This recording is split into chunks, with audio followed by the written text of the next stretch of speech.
Ano siya? 8 days na. Papasok na sa service. Repair na po yan. Ang pinaka-importante po ang resibo. Ito ang resibo. Paputokan mo na lang ito kay picturean. If ever na magkaroon ng ano. Kasi ako tumataga po siya sa feeding card mo. Picturean mo na siya or ipapake mo. Okay, try po natin yun.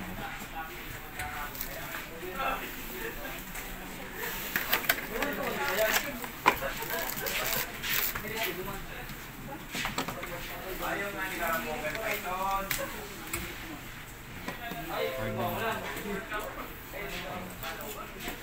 Double base.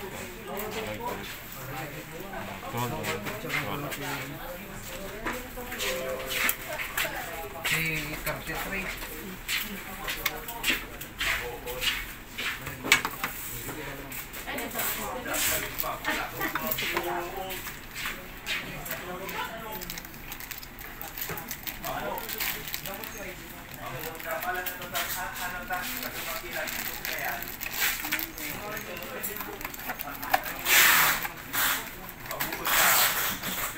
Yung pinaka-resibo po at tago lang.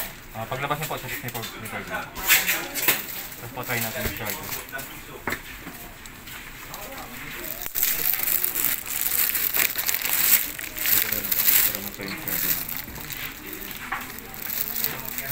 Yeah.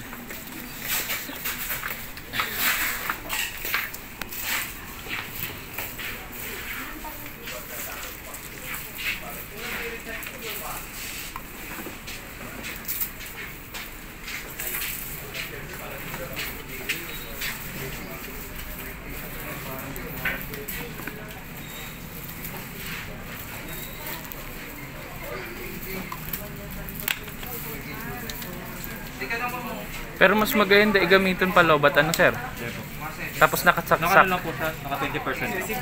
Yan po, white charging po siya. Iwan siya lang po i-drain. Basta matira po yung remaining na 20%. Lahat naka-charge na po. Tapos ano pwedeng gamitin daw? Naka-charge? Okay naman po kung nag-overtime po sa mga papers work, mga office, pwede naman. As long as yung mga, gabi na yung mga 24 hours yung magdamang. Okay. Hindi naman po kasi to gaming. Yung mga gaming talaga pwede po yun. Kahit mga 20.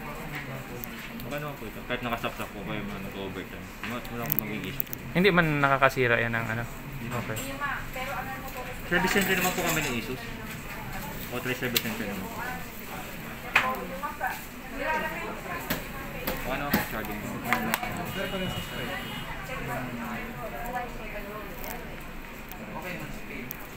Then may another warranty sa Asus na tawag na platinum protection. In case mo man natapo naman ng tubig sa unit, hindi mo man sinasadya. O nahulog mo man, nagka-power surge sa unit, for the repair fee is 20%. Tapos yung 80% ang mag-cover dun sa Asus na. Then, sa labor naman, wala kang babayaran. Eh, yung platinum protection is for the first year only lang po yan. Bukod pa yun sa 2 years warranty. Talagang part of service pa yun sa 2 years warranty. Hardware lang po ang cover. HD lang po. Kami po ang service na. Okay po, shutdown. Hindi ko na siya po i-update. Update niya lang po. Update niya lang po. Data din siya. Hindi matagal na rin kasi hindi.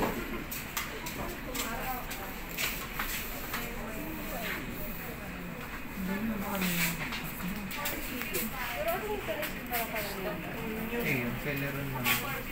Pag pinag-instalan mo yan yung kahit Okay lang po. Kasi medyo update.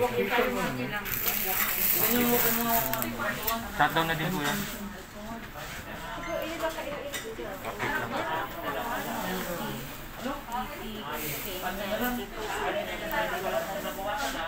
Dapat pala napa-installan tayo ng ano?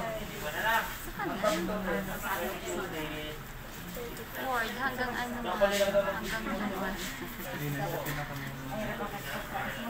So, yan ang price.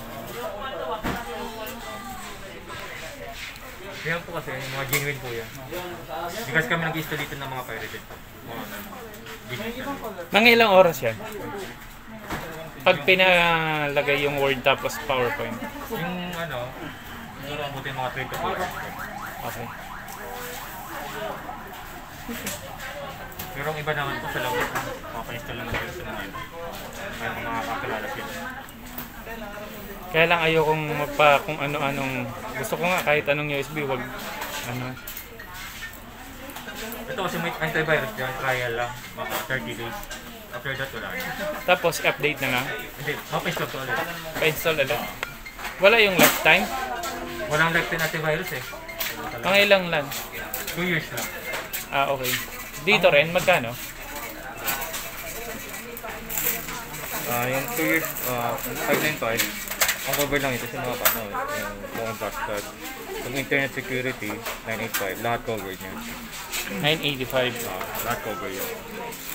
Itong sa office naman, is 2195, 1 year. Yung lifetime po, 990. Grabe pa. Pati computer. Pero si Windows 10 mo, genuine yan, lifetime. Hindi ang medyo delay lang po talaga yan. Hintay lang po talaga.